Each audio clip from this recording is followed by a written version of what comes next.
All right, it says we're live. I believe them. Happy Friday, everybody. We've made it to the end of the week. We've made it to Texas Tech and Oregon score prediction night. Hitting you a little bit early, about to head over to the field and take in some Texas high school football tonight with the Ropes Eagles and the Sudan Hornets out here in West Texas. So glad you're hanging out with us early in the Arctic Air studios.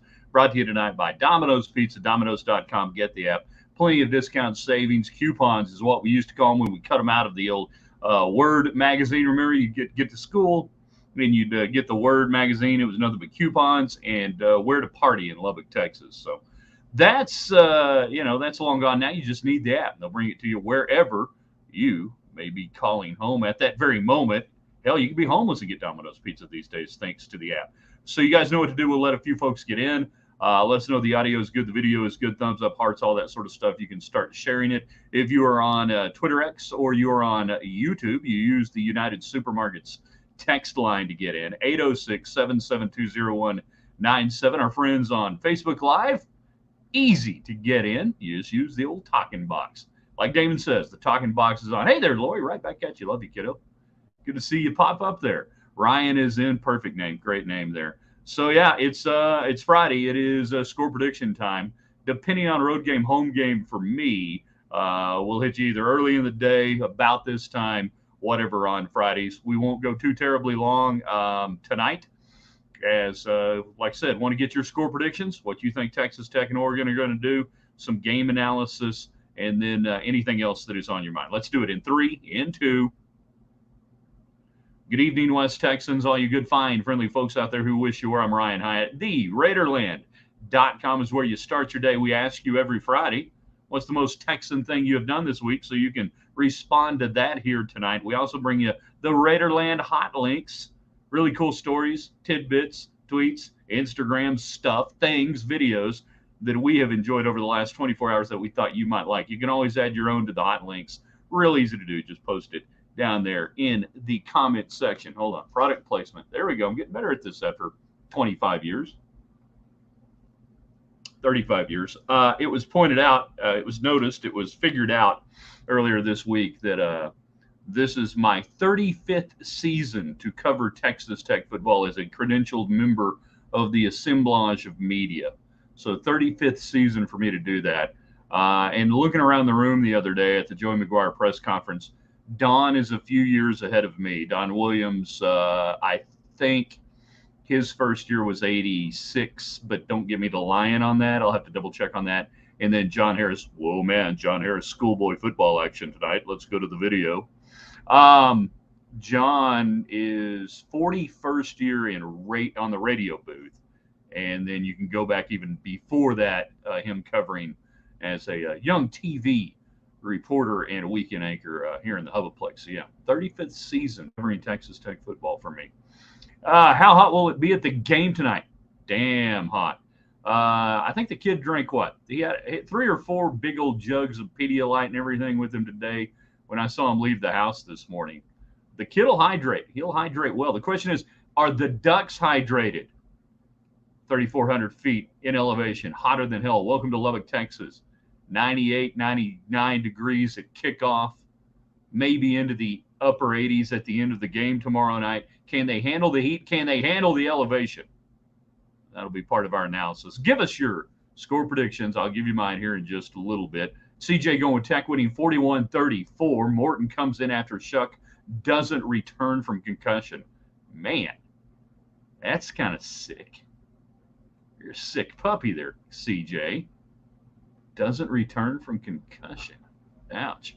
Chris is watching. What he doesn't know is we're watching you too, Chris. Get your comments, questions, score predictions in. United Supermarket text line, 806-772-0197. Get all of your tailgating needs there at United Market Street, wherever you call one by your house. Don't wait till tomorrow. You won't be thinking clearly. Go tonight. Take your list. Think clearly. Do it. Teresa, 42-36. Sorry, Oregon on that one. Peyton says Tech wins 52-49. Game-winning field goal by Gino. Yes. Chris goes 38-28 Oregon and hopes he's wrong. Off the United Supermarkets text line.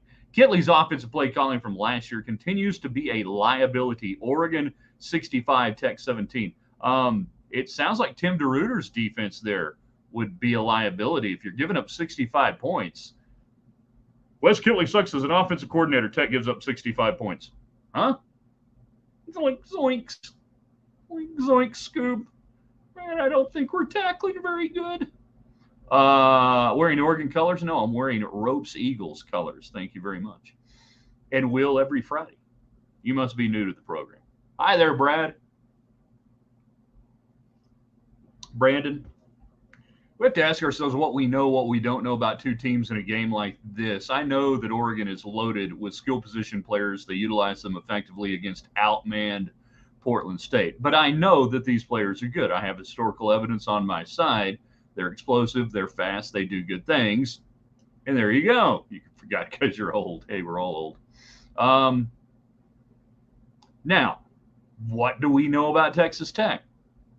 We were told the offensive line was better, but we saw nothing really to indicate that against an outmanned opponent last Saturday night there in Laramie, that the offensive line did not control the line of scrimmage. They didn't reestablish it.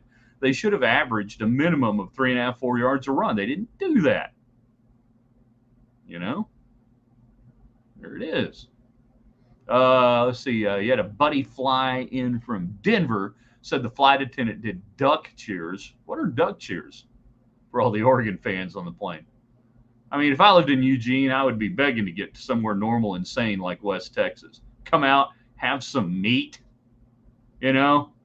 Look, it's tailgate, and there's meat. You can have meat. Told you to join. I don't know. Tell them to join. They got to do it.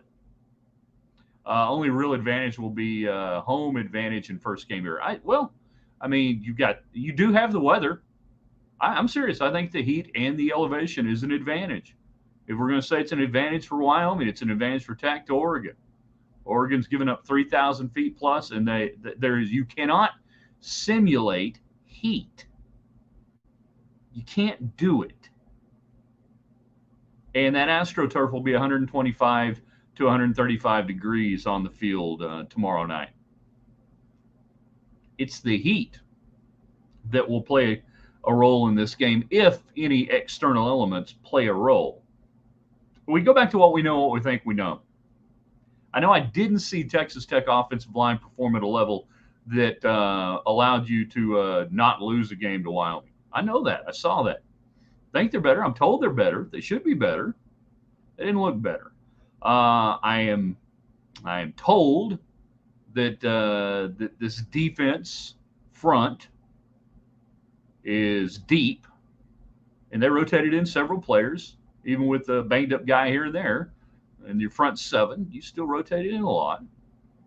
I'm told that even, that you don't have a first round pick overall maybe on that front, that in totality it's better.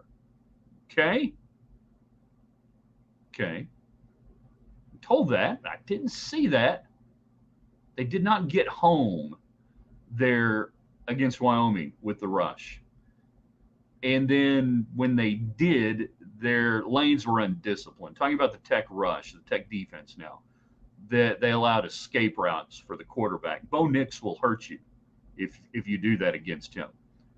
They must play a more disciplined, contained rush against Bo Nix, who absolutely zero pressure on him last week. What was the I don't have it in front. It's like 23 of 27, something ridiculous. So you've got to get pressure, and you've got to keep him from escaping. No pass rush against Wyoming. You got back. You just didn't do anything. You didn't get home. Chris says we need to utilize Martinez and White more in open spaces if there are. Yeah.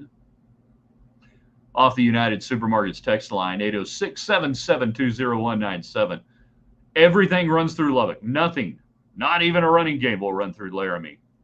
Look at that. Friday, we got jokes. We got jokes on Friday.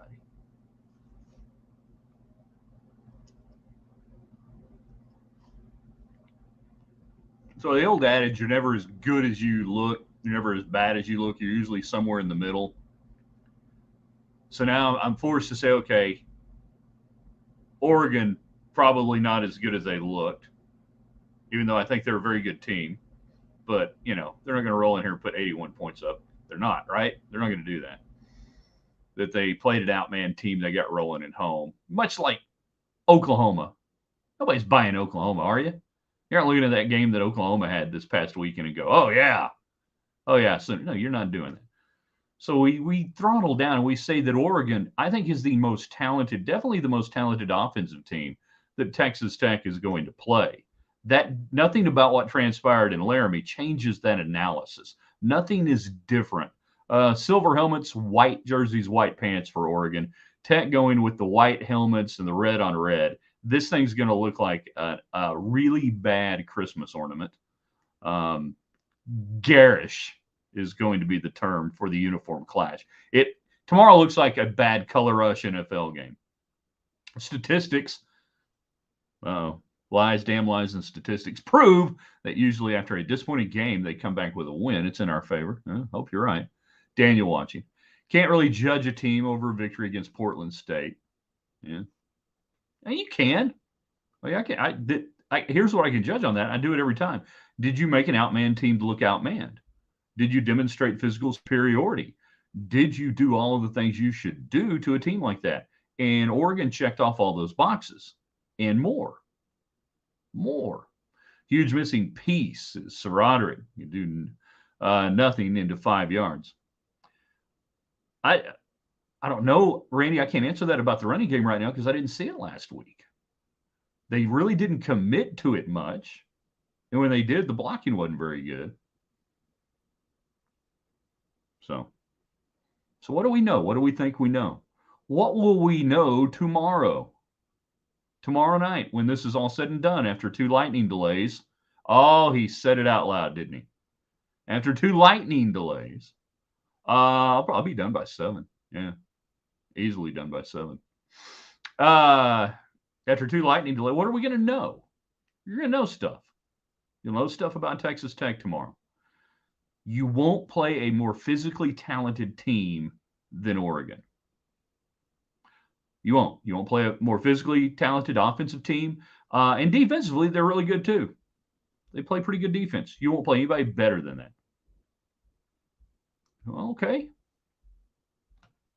Told you we would be ready. No need to worry.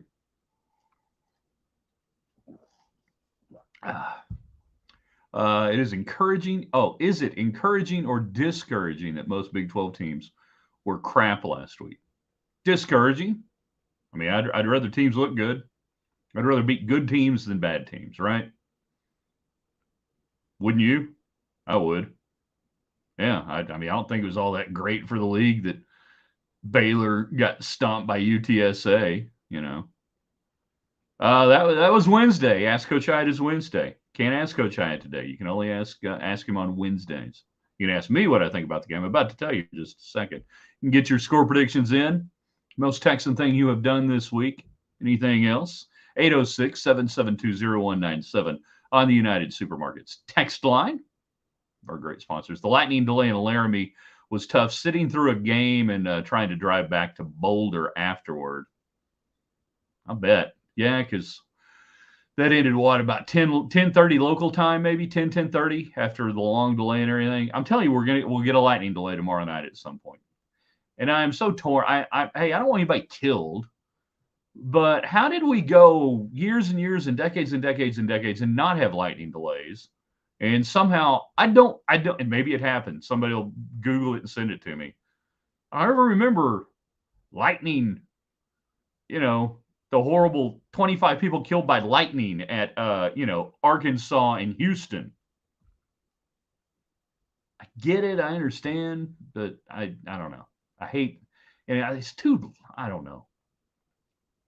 I was at Hereford one night. Lightning hit, we're on the south end. Lightning hit, as far as we could tell, the goalpost on the north end. Kept playing. Don't run down there. We don't have that lightning detector thing back in the day. Yeah, you just had to look around and go, well, okay, it's over there. Teresa says, let's face it, home advantage and heat. It's about all we got. Mask Rider and the band, most Texan thing. Square dancing again because it's fun. This is our square dancing, round dancing queen we got here. We're all going to go square dancing and round dancing with Teresa one of these nights. Texter. It was Ron Roberts and all of his propaganda around the Lightning. He's always saying, if you hear it roar, go indoors. Yeah. Again, I'm not wishing death and destruction upon people unless you super glue your feet to the concrete at the United States Tennis Open Championships. Which, by the way, before I give you my prediction here in just a sec, I can fix all of these protests, the climate goons and the idiots and everything that are super gluing themselves to stuff and trying to disrupt. This is real easy to fix, you know, real easy. Like those three idiots last night. Authorities just should have come up to them and said, "We get it. We understand. You guys are passionate. You want to make a statement. We've got some bad news. We don't have anything that can separate your feet from the concrete." And then the guy walks out and he pulls a chainsaw out and fires that sucker up and starts moving in to extricate themselves from the situation. You do that one time. Or no, Sawbones walks out with a big old bandsaw and says, "All right, we're going to get this fixed. It's going to sting a little bit." It just cut one dude's foot off, and I think that would probably eliminate the super gluing of body parts. Just one time. That's all we need. Yeah, they ain't going anywhere. Fire a couple of serves at them.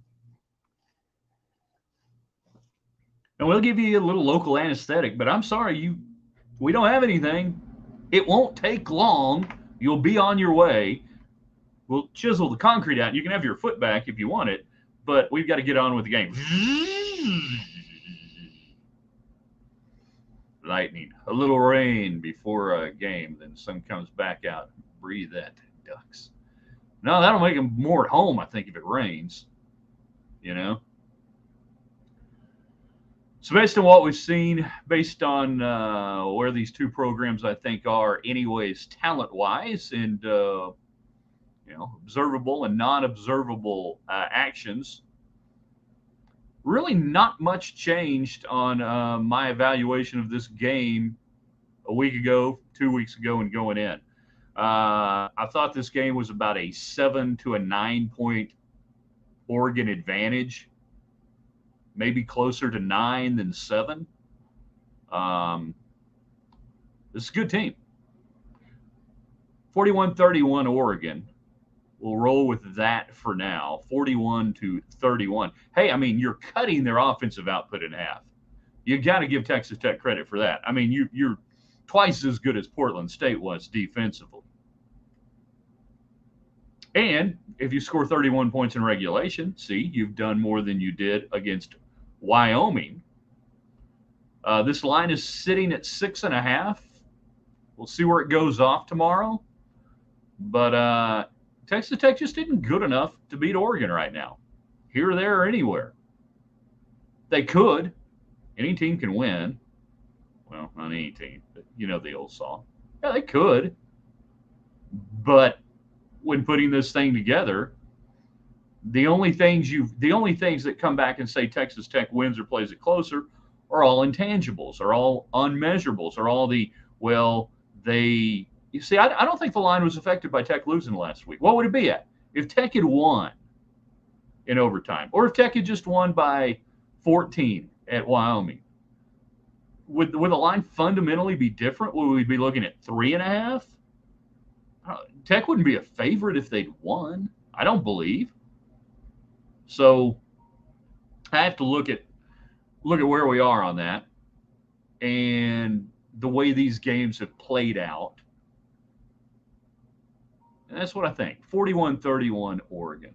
Now you can have a 10-point game and it can be a very good game. You can be playing a 3 to 4 point game back and forth and have no problem. You know? It can be done. And it can be a late score. So that's what I think. 41-31. Your last chance to get a few comments, questions in. Fire away. We got you for about another 2 to 3 minutes before we get ready to head on over to the field. Possibly, but only on preseason prediction. Yeah, would have been the same. Yeah, I think the line would have been the line. So ropes. Yeah.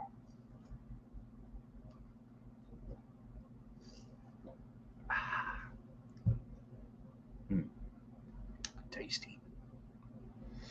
806-772-0197. Get you on the United Supermarkets text line. Remember, all your tailgating needs waiting for you, the wonderful sponsors, not just of this program, but obviously Texas Tech, Red Raiders, and all that athletic department. There's only one grocery store you'll see around the West Texas area that has their name out there at Texas Tech. You lost the volume. Well, I hate that. Hold on. That should be good volume now. Ropes is taking on the mean sting of Sudan, where they owe them for a couple of games last year. All right. We had fun. We got to say goodbye to the people on Twitter and on YouTube first. End stream. Yes, that's what we want to do. End the broadcast. They asked me